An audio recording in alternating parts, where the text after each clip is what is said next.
လူတိုင်းကြောက်ရတဲ့အစိတ်ဟာလူတွေရဲ့အသက်ပေါင်းများများစွာကိုကယ်တင်ပေးနိုင်တဲ့ဆေးဖြစ်လာနိုင်တယ်ဆိုတာကိုသဘာဝတရားရဲ့ထူးဆန်းတဲ့ကုထုံးနည်းအကြောင်းတစ်ခုကိုဒီနေ့စဉ်ကမျှဝေပေးရှင်းပါတယ်။ပင်လယ်ထဲမှာအယံကိုမှလှပတဲ့ခေတ်လေးတစ်လုံးကပေါ်မင်းထက်အစပေါင်း1000မှာကပြင်းထန်တဲ့အစွမ်းရှိပြီးတော့နာကျင်မှုဝေဒနာကိုလည်းအံ့ဩစရာကောင်းလောက်အောင်ပျောက်ကင်းစေနိုင်တယ်ဆိုတာကိုသိပ္ပံပညာရှင်တွေကရှာတွေ့ခဲ့ကြတယ်။အဲ့ဒီအကြောင်းလေးကိုဒီနေ့စဉ်ကမျှဝေပေးရှင်းပါတယ်ရှင်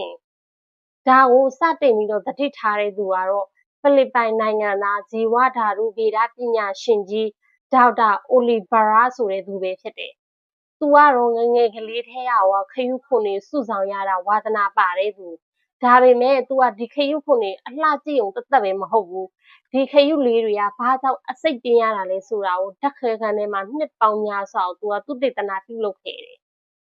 သူနှစ်ပေါင်းများစွာလေ့လာရှာဖွေတွေ့ရှိတာကတော့ဒီခရုရဲ့အစိတ်တွေထဲမှာဓာတ်ပေါင်းအမျိုးအစား100ကျော်တောင်မှရှိတယ်။တနေ့တော့သူဓာတ်ခွဲခန်းထဲမှာမတော်တဆတစ်ခုဖြစ်ပြီးတော့ဒီအစိတ်ထိမိလိုက်တဲ့အခါမှာသူကနာကျင်ရမယ့်အစားတစ်ခုလုံးထုံကျင်ပြီးတော့အိတ်ငိုက်လာတာကိုသူကခံစားလိုက်ရတယ်။အဲ့ဒီအချိန်ကနေစပြီးတော့ဒီအစိတ်ကလူတွေရဲ့နာကျင်မှုကိုရပ်တန့်ပေးနိုင်မှာလားဆိုတဲ့အတွေးနဲ့စေဝါအဖြစ်ပြောင်းလဲပြီးတော့အသုံးပြုဖို့စ조사ခဲ့တော့တာပဲ။အဲ့ဒီတော့ဒီဒေါက်တာကြီးကကြွက်လေးတွေကိုအစိတ်နဲ့စမ်းသပ်ကြည့်တဲ့အခါမှာတော့ကြွက်တွေကနာကျင်မှုကိုလုံးဝမခံစားရဘဲနဲ့အိပ်ပျော်သွားတာကိုတွေ့လိုက်ရတယ်။အဲ့ဒီကနေတစ်ဆင့်ဇင်တို့တွေယနေ့အချိန်မှာအသုံးပြုနေကြတဲ့ဒီစေဝါမျိုးစားကိုဖော်ထုတ်လိုက်နိုင်ခဲ့တာပဲဖြစ်ပါတယ်ရှင်။ခုမြင်နေရတဲ့ဒီဆေးရဲ့ထူးခြားချက်တွေကဘာတွေလဲဆိုရင်သူကဖော်မင်းထက်အစ1000ကိုပို့ပြီးတော့ပြင်းထန်တယ်။တာမန်နာကျင်မှုတွေကိုပျောက်ကင်းစေသလိုဆေးဆွဲတာမျိုးကိုလည်းလုံးဝမဖြစ်စေဘူး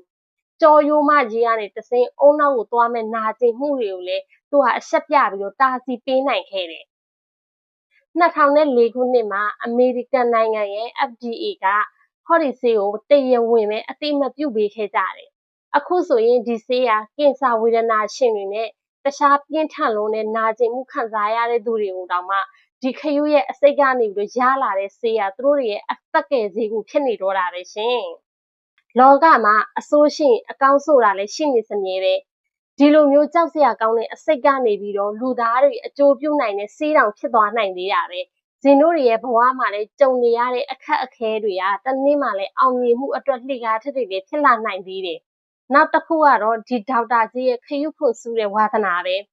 သူကသူ့ရဲ့ဝါသနာကိုတာမန်လို့သာသဘောထားလိုက်ရင်ဒီလိုဆေးမျိုးတောင်ပေါ်လာမှာတော့မဟုတ်ဘူး။ဒါကြောင့်မို့လို့ခုကြည့်နေကြတဲ့သူတွေလည်းကိုဝါသနာပါတဲ့အရာကိုအဆုံးအထိလိုက်လုပ်ကြည့်ဖို့တိုက်တွန်းလိုက်ရှင်းပါတယ်ရှင်။ကဲဒီဗီဒီယိုလေးကကိုယ့်အတွက်ဘ ഹു တုတရှိတယ်ဆိုရင်တော့ like share လေးလုပ်ပေးခဲ့ဦးမမေ့ပါနဲ့ရှင်။နောက်ထပ်စိတ်ဝင်စားစရာကောင်းတဲ့အကြောင်းအရာလေးတွေနဲ့ထပ်ပြီးတွေ့ကြပါမယ်။